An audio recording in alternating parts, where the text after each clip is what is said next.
Mohon perhatian, tekan tombol subscribe. Terima kasih atas perhatiannya.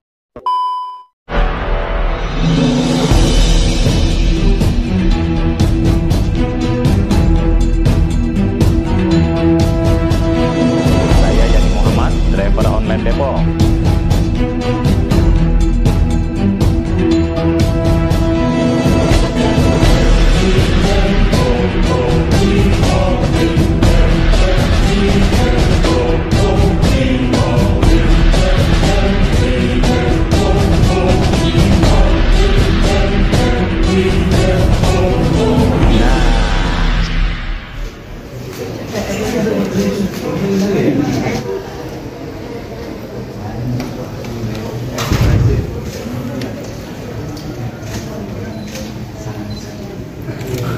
Ini Swante Pak Kiai. Jangan sampai geser kursi. Saya tidak tertarik pakai kursi-kursi. Mari silakan. Pak Anies, ini tempat kecil. Tapi orang-orang yang makan di sini itu. Pak Suni di sini, Gus Dur makan di sini. Sinuwun Solo. Ini sekarang Pak Budi. Makanya di sini dulu kalau makan di sini tidak pulang-pulang. Pasang. Ini pasang. Enak. Yang nemenin enak. Ya. Enggak silakan Pak. Ya. Enggak Pak. Saya tak duduk sini. Udah betulnya enak Pak. Izin salam persaudaraan begini, salam rani. Ini salam persaudaraan.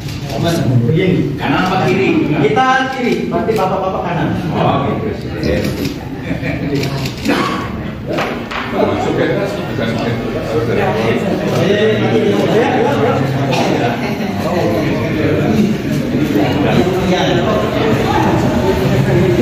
Katolik ya.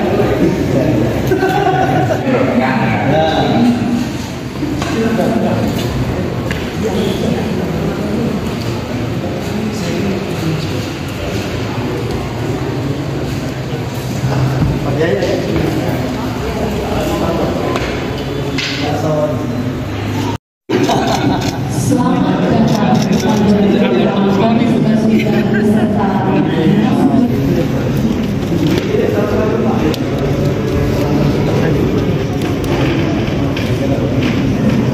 datang lokasi kegiatan berikutnya. Kita berikan tepuk tangan sekali lagi kepada Bapak Anies Baswedan.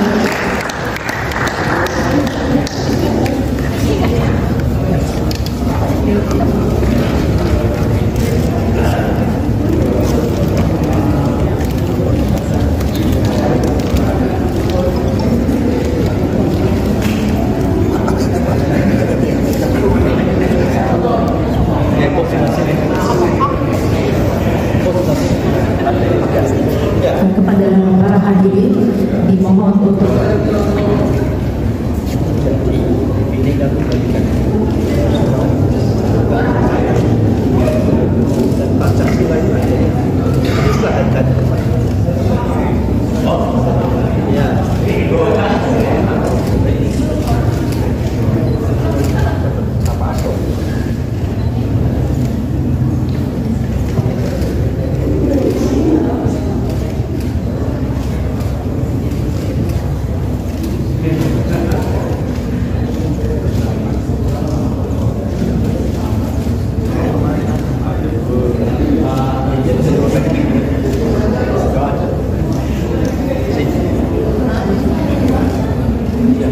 kita persilakan untuk memberikan keynote speech sekaligus pembukaan dialog peradaban lintas iman Hari Raya Waisak 2024 tahun ini.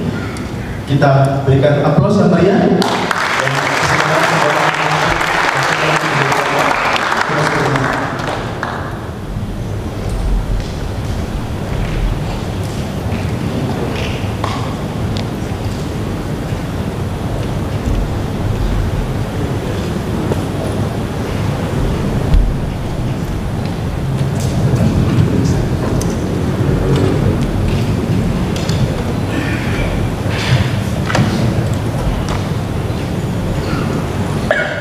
Selamat siang dan salam sejahtera untuk semuanya yang kami hormati, yang kami muliakan, yang mulia Biku Dhamma Sukomaha Tera atau Pak Bante yang hormati, para rohaniawan, para tokoh agama, para alim ulama yang saya hormati, inisiator Berani Bapak Dana Johan, Ketua DPP Berani Pendeta Lawrence Manuputi, dan seluruh hadirin yang secara khusus berpartisipasi dalam dialog peradaban lintas iman yang diselenggarakan pada hari ini bersamaan dengan memperingati Hari Raya Waisak 2568, dan semua saja yang tidak bisa kami sebut nama satu persatu yang tadi sudah disebutkan namanya. Jadi pertama saya menyampaikan ucapan selamat merayakan Hari Raya Waisak. Semoga ketenangan, keteduhan, dan pelajaran atas perjalanan hidup Sang Buddha bisa menjadi inspirasi bagi semuanya. Izinkan yang kedua saya menyampaikan terima kasih atas undangan untuk bisa ikut bertukar pikiran di dalam forum ini. Saya dapat tugas jadi keynote Bante. Ini tugas yang besar, mudah-mudahan tidak berat.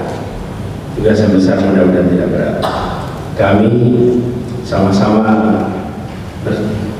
beraktivitas di Jakarta dengan begitu banyak yang hadir di sini, dan di dalam perjalanan bertugas, Jakarta ini sebuah kota yang memiliki unsur kebinekaan mungkin paling bineka di antara semua kota yang ada di Indonesia. Tidak ada unsur yang tidak terwakili. Sebut pulau manapun rasanya ada representasinya di sini. Sebut unsur manapun ada representasinya di sini. Nah, dari pengalaman kami bertugas ketika di Jakarta, ada beberapa hal reflektif yang kami rasa bisa menjadi pelajaran bagi kita ketika berbicara tentang dialog peradaban lintas iman, merawat dunia, menjaga kehidupan. Kita semua menyadari bahwa negeri ini negeri yang amat bineka. Bangsa ini bangsa yang amat bineka. Dan tadi disampaikan dalam sambutan oleh Ketua Umum DPP Berani, ruangan ini menggambarkan itu nanti. Karena pilihan motif corak kain bukan hanya batik, ada ikat, ada macam-macam di sini menggambarkan kebinekaan itu. Dan bila kami merefleksikan, maka kita akan merasakan kalimat Bhinneka Tunggal Ika yang ada di lambang negara kita, Garuda Pancasila. Itu kalimat yang mencerminkan suasana kita. Ada Bhinneka Tunggal Ika, ada Pancasilanya nggak di sini Garudanya? Oh, di luar, itu tapi kita semua hafal. Nah, kalau kita perhatikan di sini kalimat itu, Bhinneka Tunggal Ika, dan ini potongan, lengkapnya lebih panjang. Saya kira kami refleksikan apa kata kunci di sini yang beragam tapi satu juga. Kata kuncinya, kalau saya boleh berefleksi, Bhinneka Tunggal Ika adalah pada kata tunggal. Tunggal. Ika ini bahasa Sanskerta yang merujuk pada, kalau bahasa Jawa sekarang itu iki iku kuwi ya. Bineka yang satu itu, walaupun anak-anak sekarang banyak yang menganggap satu itu ika, padahal satu itu tunggal. Ika itu menunjuk kepada kata satu, beragam yang satu itu. Nah, yang unik di bangsa kita, bangsa Indonesia, menurut hemat kami adalah persatuannya, bahwa kita bisa bersatu, kita bisa menjadi satu bangsa. Ketika kita bicara binekanya, maka bangsa kita bukan satu-satunya yang bineka. Ada banyak bangsa lain yang bineka. Bahkan kalau kita ranking, apakah kita bangsa paling bineka di dunia? Bukan. Ada banyak bangsa lain lebih bineka, lebih beragam. Coba Bapak Ibu boleh Google the most diverse nation in the world. Nanti keluar daftarnya itu. Ranking kita bukan paling atas di antara the most diverse nation. Ada banyak bangsa-bangsa lain yang lebih diverse. Diverse dalam apa? Bahasa. Diverse dalam apa? Etnik, suku, bahasa, agama. Nah, tetapi yang berbeda bangsa kita dibanding yang lain-lain, di Indonesia ada yang namanya persatuan. Bahkan kalau boleh saya sampaikan, Indonesia ini, bangsa kita ini persatuannya sudah seperti persenyawaan, bukan sekedar percampuran. Apa bedanya persenyawaan dengan percampuran? Ini yang ambil IPA. IPA, tapi belajar ini kan SMP juga udah belajar ya, nggak harus SMA. Persenyawaan itu adalah bercampurnya unsur-unsur yang membentuk unsur baru yang berbeda dengan unsur pembentuknya. Tapi unsur pembentuknya ada di dalamnya. Kalau percampuran, dia memang menyatu tapi tidak membentuk unsur baru, tidak membentuk entitas baru. Paling mudah sebagai contoh, Bapak Ibu semua tahu air itu rumus kimianya apa? Apa air itu? H2O. H2O itu rumus kimia air. Dari mana itu? Dari hidrogen dan oksigen. Bersenyawa membentuk H2O. Pertanyaannya, apakah air itu oksigen? Bukan. Apakah air itu hidrogen? Bukan. Tapi dalam air ada oksigen dan dalam air ada hidrogen. Itulah persenyawaan. Dia unsur-unsur yang membentuk unsur baru. Indonesia memiliki keberagaman yang luar biasa. Dan ketika keberagaman ini bersenyawa, dia membentuk entitas baru bernama Indonesia. Apakah Indonesia Jawa? Bukan. Apakah Indonesia Batak? Bukan. Apakah Indonesia Manado? Bukan. Apakah Indonesia Timor? Bukan. Tapi apakah dalam Indonesia ada Jawa? Ya. Apakah dalam Indonesia ada Sunda? Ya. Apakah dalam Indonesia ada Batak? Ya. Inilah keunikan dari kita. Nah, di banyak tempat lain, keragaman itu tidak berhasil bersenyawa membentuk satu entitas baru yang tidak merepotkan. Di Indonesia, kita bisa bolak-balik pakai bahasa tanpa merasa ada masalah. Bapak-Ibu sekalian, akhir-akhir ini suka ke Taman Mini belum? Biasanya masa kecil ke Taman Mini. Siapa yang sering ke Taman Mini? Ibu sering ke Taman Mini. Taman Mini, coba kalau boleh saya tanya, yang 5 tahun terakhir ke Taman Mini di Indah, jujur. Kalau masa kecil ke Taman Mini, ada banyak. Taman Mini itu betul-betul untuk orang mini, ya, yang masih mini ke sana. Kalau udah besar nggak ke sana lagi. Nah, tapi saya ingin berikan ilustrasi.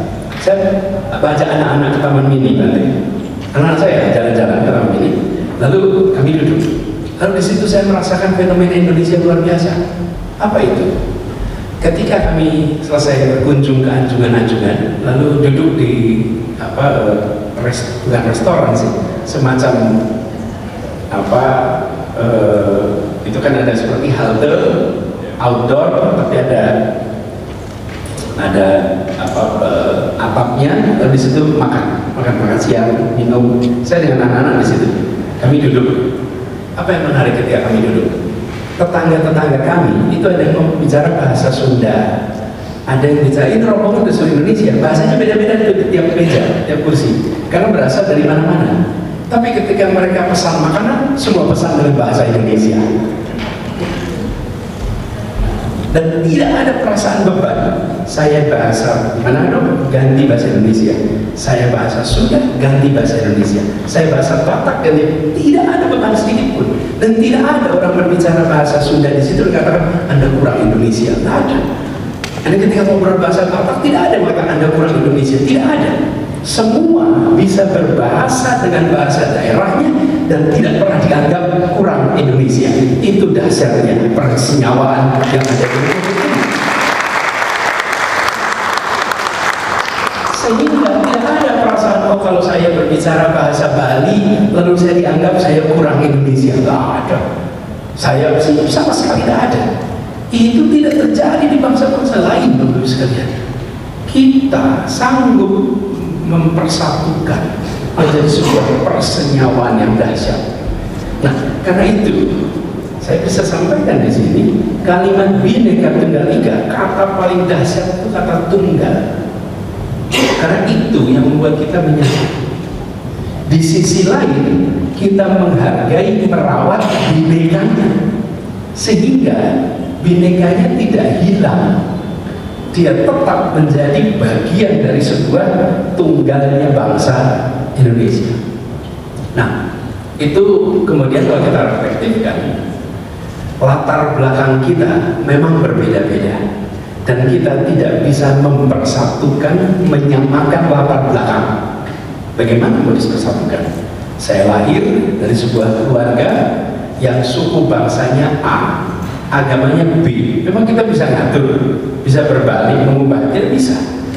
Karena itu yang disebut sebagai latar belakang yang membentuk kita sering kita sebut dengan keragaman, kebinekaan, itu adalah keniscayaan karunia Tuhan. Beragam itu karunia Tuhan, beragam itu ciptaan Tuhan, tapi bersatu itu hasil kerja manusia. Bersatu adalah usaha yang harus kita lakukan. Menjadi beragam ini ciptaan Tuhan, tapi memilih bersatu, bersenyawa itu pilihan kita. Nah, bangsa Indonesia berhasil memilih untuk bersatu, bersenyawa seperti sekarang. Nah, ini harus dijaga, harus dijaga. Kadang-kadang kita lupa tentang pentingnya tunggal, tapi kita banyak mengatakan pentingnya bhineka. Sementara bhineka adalah karunia Tuhan, tunggal hasil kerja kita. Dan kalau kita tidak kumpul di sini sama-sama, bagaimana terjadi tunggal? Dan bagaimana kita bisa bersatu kalau kita tidak memikirkan secara serius caranya? Jakarta menjadi saksi dari proses persenyawaan itu.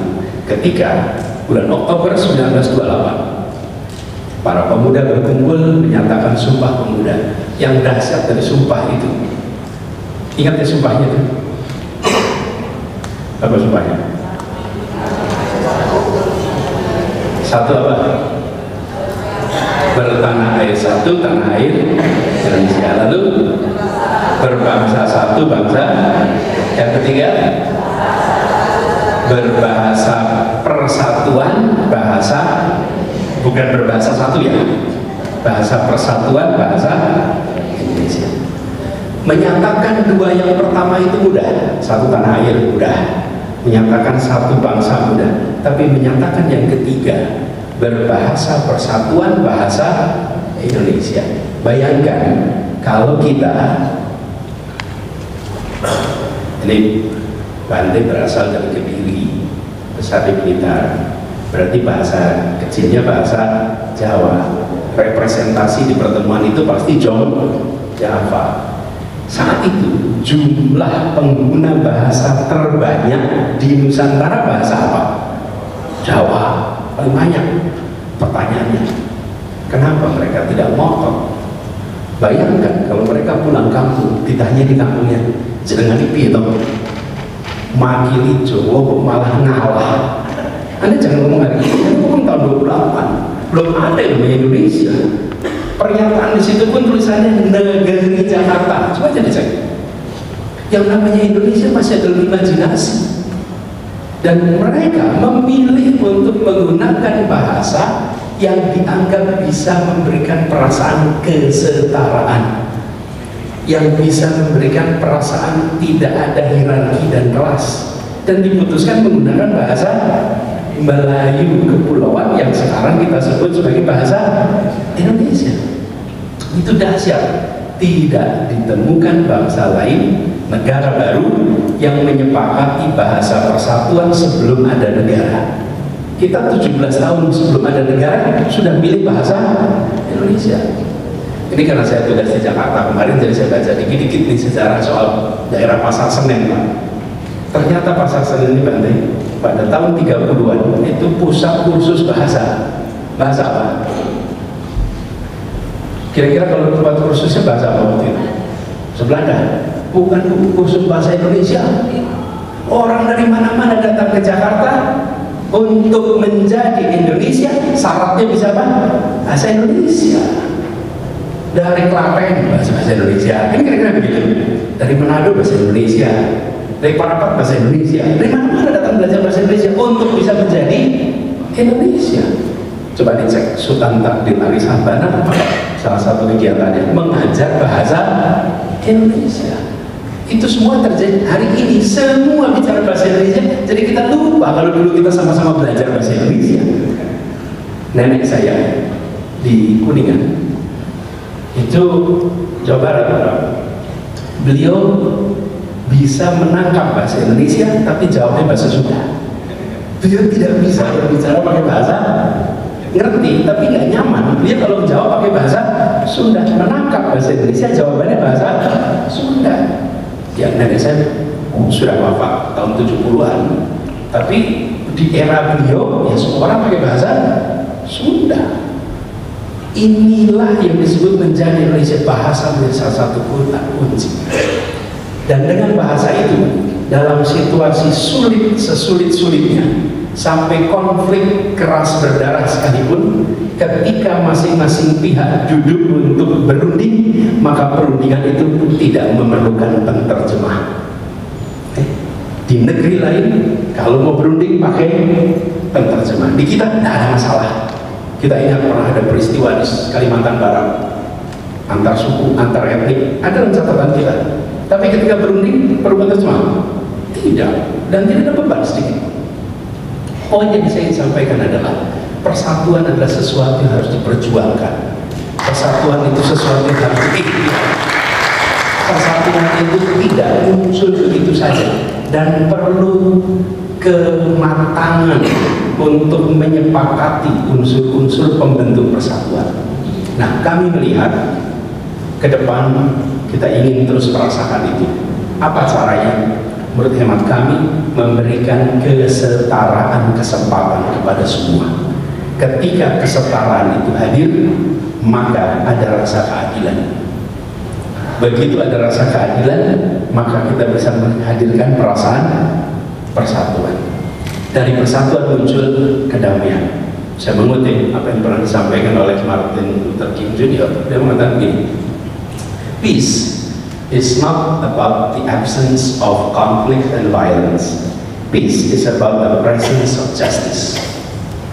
Kedamaian tidak ditandai dengan tiadanya konflik dan kekerasan. Kedamaian ditandai dengan hadirnya rasa keadilan. Itulah kedamaian. Kedamaian inilah yang kemudian harus kita usahakan bersama. Jadi ketika kita bisa memberikan kesetaraan, maka di situ muncul perasaan keadilan. Dari situ muncul perasaan kedamaian. Negara kita memiliki tanggung jawab. Di sisi lain, kita yang berada di civil society harus mengusahakan untuk terus tumbuh pesan-pesan ini. Nah, ini juga yang harus kita jaga persatuannya. Saya pernah reflektif sedikit, Ibu Bapak, kalau ke India, di sana ada kebinekaan yang luar biasa. Tapi kalau Bapak Ibu datang ke parlemen, mereka bisa bersidang dengan bahasa bermacam-macam. Bisa pakai bahasa daerahnya, bisa pakai bahasa Hindi, bisa pakai bahasa Urdu, bisa pakai bahasa Inggris. Uni Eropa, 29 negara. Bahasa persatuannya apa di Uni Eropa, Bapak Ibu? Ada yang tahu bahasa persatuan Uni Eropa? Inggris. Inggris sudah Brexit, sudah keluar dari Uni Eropa. Di sana bahasa resminya 23 bahasa. Jadi kalau ada pertemuan seperti ini, se-Uni Eropa itu pada duduk pakai headset, Bapak Ibu. Belakangnya penerjemah. Oke. Di sini tidak ada itu semua. Makanya saya sering kalau di forum-forum internasional saya bilang, kalau Anda mau belajar sebuah negara, sebuah bangsa yang mengerti namanya persatuan, datanglah ke ujung paling tenggara Asia. Di situ ada namanya bangsa Indonesia yang bisa mengajarkan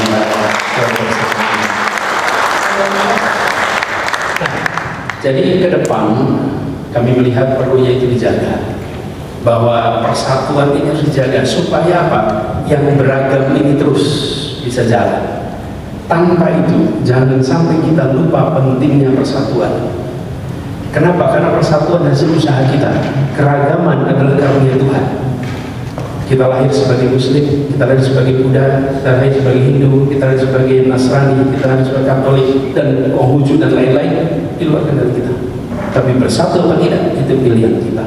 Semoga kita semua yang berada di sini adalah pribadi-pribadi yang terus mengusahakan persatuan dan persenyawaan yang baik. Semoga terus ke depan kita tahu persis bagaimana menjaga agar persatuan ini terus menjadi bagian dari keseharian kita. Demikian barangkali yang bisa saya sampaikan. Bila ada kurangnya mohon dimaafkan. Terima kasih. Selamat siang. Salam sejahtera untuk semuanya.